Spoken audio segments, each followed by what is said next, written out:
What's going on, guys? Stefan here, S&E's Garage.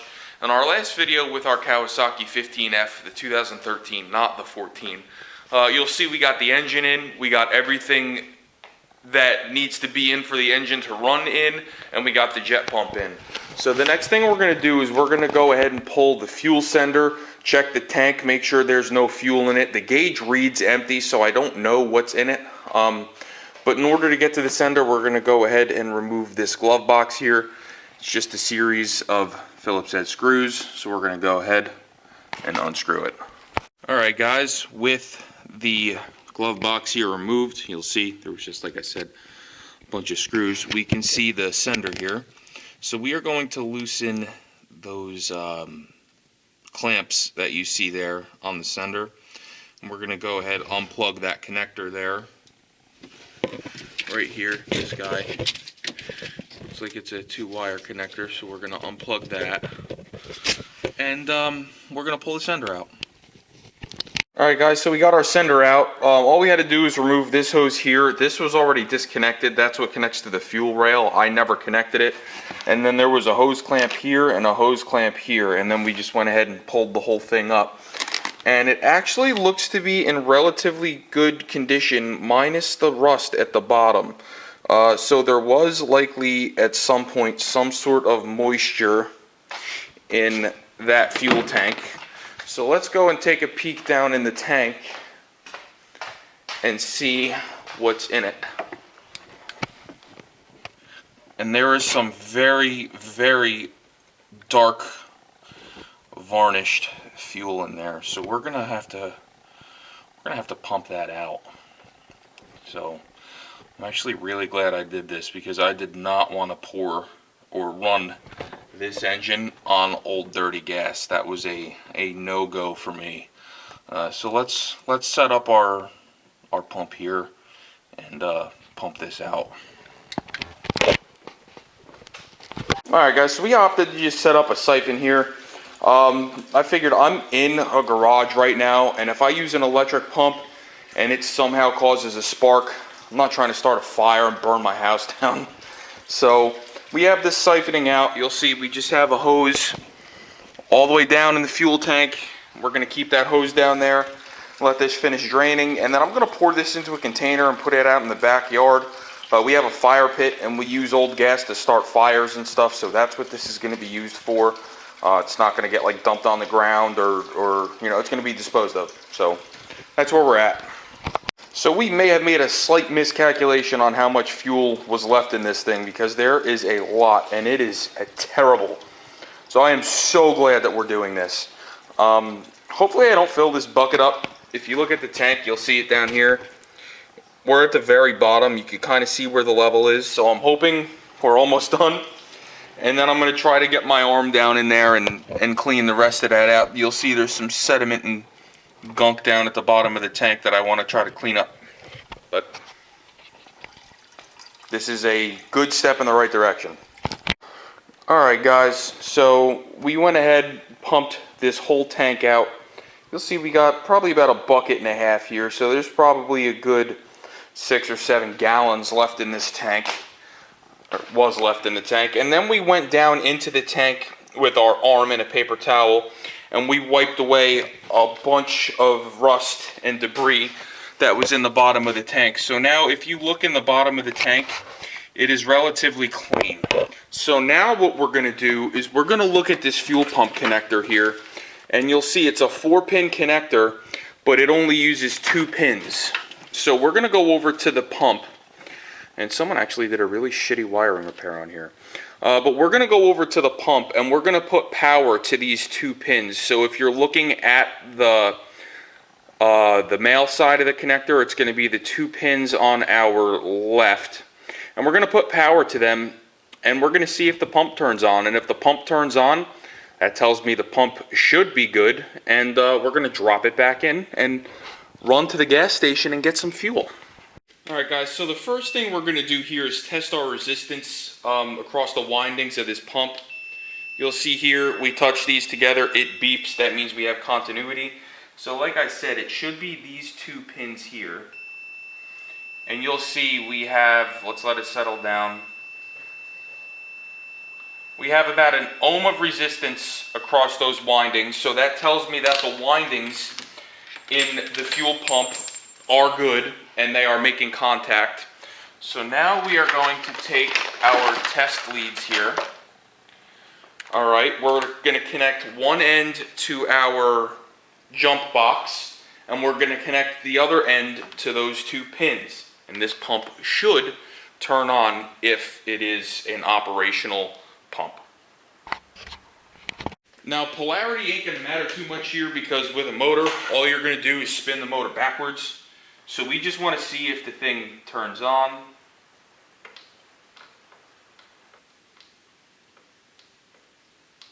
Well, that's not a good sign. I think this pump is shot.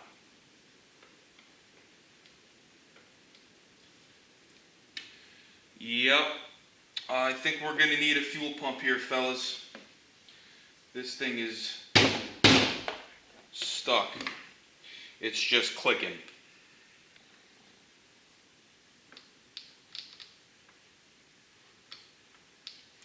Yep, she's just clicking. All right. Now, a whole new fuel sender for this jet ski runs in the ballpark of $700. But what you can do is unscrew this basket. So we're going to go ahead and do that. And we can drop the pump out of it and order a pump. Let me get my Phillips head screwdriver here. You're going to see there's 3 screws, 1, 2, and 3. So let's go ahead, pull these 3 screws out. 1, 2, and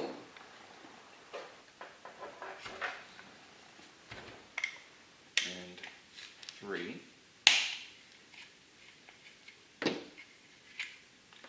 Okay, now this pump should eventually drop out. So let me get my flathead here. We're probably going to have to help it out a little bit, but you get the idea here. We're going to get this pump off and order a new one. Alright guys, so I cannot say enough good things about the guys over at Cowie Performance because they, again, hooked us up. Now, they are the only company that I can find that sells a complete plug-and-play OEM replacement fuel pump. So this is the fuel pump they sent us. And you'll see, if I put it next to the factory pump, it is exactly the same. The positive and negative terminals are in the same place. The connector is the same, as is the bottom here. So what we did is we went ahead and disconnected our fuel sock. Basically, this is your fuel filter. This filters the fuel before it goes into the pump.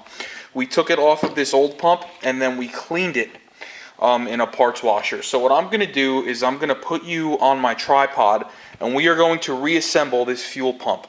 Now this fuel pump, this whole assembly is in the area of $700. This guy right here, 50 bucks. It's a no-brainer. 50 bucks, you pull 3 screws out, 1, 2, 3. You drop this little piece out from the bottom, unplug the pump from the connector right here, drops right out, done. So like I said, we're going to put you on the tripod, we're going to put this together, we're going to test the pump, and we'll drop it in the jet ski one of these days. So the first thing we're going to do is we're going to take this little plastic clip off of the old fuel pump and we're going to transfer it over to the new one. I don't know how important it is, but I do want it on there. So we're going to put it on there. I want to say it goes on like that. So now what we're going to do is we're going to take this fuel sender. We're going to slide the pump in and we are going to line it up with the pipe in here. So now what should happen is when we line this up in here, that should go in there like that. So what we're going to do now, we're going to pull this off, this little rubber cap, we're going to install our sock. And then there's one little E-clip here that I removed to take the sock off. You'll see it's this little guy here. We're just going to push this on like so. I'm going to get a little socket here. Let's try a 7mm socket. And we're just going to push that on. Let's go a little bit smaller. Alright, so a 6mm socket, push that on, and now we can go ahead, slide this rubber boot here on, like so, and now this should go in like so, and you'll see our screw holes here line up. So we are going to go ahead and put our 3 Phillips head screws in.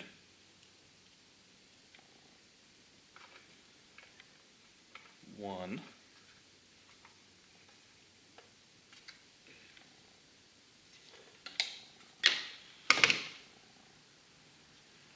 Make sure you guys can see what I'm doing here, and you can. So we're going to go number 2 right here.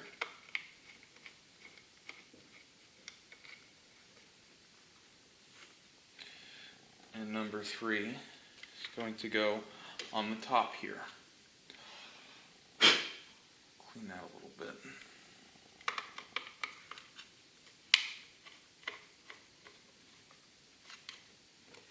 Okay, so what this rubber isolator here does, it more or less keeps the fuel pump from being bounced around, I guess. It isolates it. So now we can go ahead, we can take our blue connector, sneak our hands down in here, and plug it in. So now we're going to go ahead, we're going to put power to this. We're going to make sure the pump works. Let me get my test leads and my jump box set up, and we'll be right back to test it. Alright guys, so just like we did, we're going to touch these 2 top terminals, one to positive, one to negative. And you'll hear that fuel pump runs, so that is huge. This fuel pump is completely rebuilt and ready to go in the jet ski. Like I said, we completely cleaned and we were able to reuse this sock. That saved us some money. And then this pump from the guys at Cowie Performance made this process so easy. Like I said, we were able to reuse everything in here. We didn't have to touch the connector. It was, this, it's the same connector. And this pump is perfect for a stock replacement pump, and that's all this is supposed to be. So next time I pick up the camera, we'll drop this down into the fuel pump. We're going to put some fuel in the ski, and let's see if it runs. Alright guys, so like I showed you earlier in the video, this fuel tank is very clean inside now, and we're going to try to keep it that way. So I'm just going to go in there with a paper towel again, just to give it one more quick wipe down. And then we're going to go ahead and spray this lip here with some silicone spray. And we're also going to spray this rubber grommet here with the same silicone spray. And then we're going to drop our clamps on and tighten it down. Alright guys, we got our sender on. Now we're going to go ahead, we have to put our hose clamps on before we plug it in and connect the vent tube. So we're going to put them on, and then we are going to we're going to leave the fuel rail disconnected for right now, because when I put fuel in this, I am going to run some fuel through the line. So if there's anything in the pump area that we missed, or in the pressure relief valve in this pump, it doesn't get into the fuel rail and through the injectors. So we are going to leave that disconnected from the rail, but I am going to plug everything else in, and we are going to go get some gas. Alright guys, we got our fuel pump in. You'll see we have both of our hose clamps on, top and bottom. We have our vent tube in and zip tied back on, and we have our fuel pump connector plugged in. So what we're going to go do now, like I said, we're going to go get 5 gallons of gas. We're going to pour it in. We're going to run a little bit through that hose. Then we have, right over here, we have our battery. Throw a battery in it, try to start it. Alright guys, we got our 6 gallons of fuel here. This is just to get it started. Later on in the week, I'm going to fill the tank and put some fuel system store in there, basically.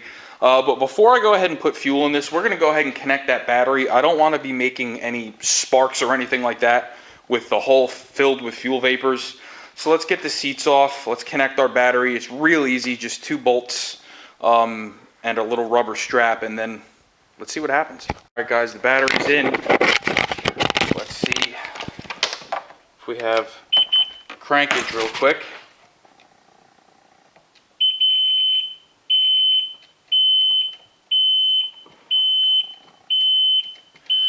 We have no crankage.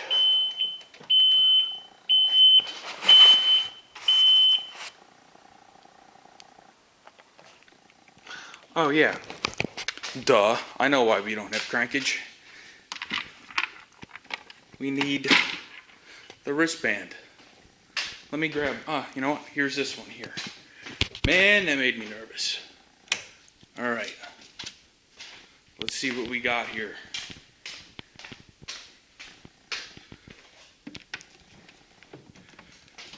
Take 2. Alright, we have crankage and we have fuel pump. Let's put some fuel in it, purge some out, see what happens. Alright guys, you see a little bit of smoke here. Let me put you on the tripod. Before I forget to mention, please check out the guys over at Cowie Performance. I'm going to drop a link to their website down in the description below. They made this project possible. I'm new to jet skis. This is my first jet ski. All hours of the day, this guy was emailing me, telling me, giving me tips, giving me some tricks. They made me be able to rebuild this fuel pump for $50 instead of paying $700. They really helped us out. So definitely check them out. If you have anything Kawasaki jet ski related, they're the guys to talk to.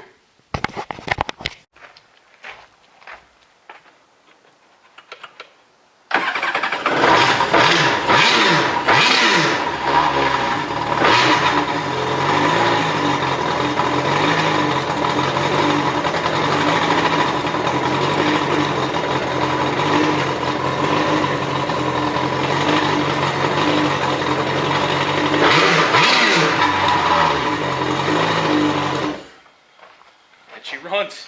Holy crap. She runs. Alright guys, so we got it running. It still needs a little bit of help on the first start, so I don't know if maybe that idle air control valve needs to relearn or if maybe I need to replace it. I'm not too sure. I don't want to run it too long because there's no water in it and the exhaust is heating up a little bit, but real quick, let's just see. Oh, alright, cool. So maybe it just needs to learn. So maybe tomorrow I'll hook this up to some water, really let it idle, let it work its kinks out, but that's it. I hope you guys have enjoyed these jet ski videos. If you remember, we purchased this not running. We put an engine in it. We rebuilt the jet pump. We did a lot of work to this thing and it's paid off. So please like, share, and subscribe. Hey, Em, did I do a good job? Yeah, buddy. So yeah, like I said, like, share, and subscribe. We'll see you on the next one.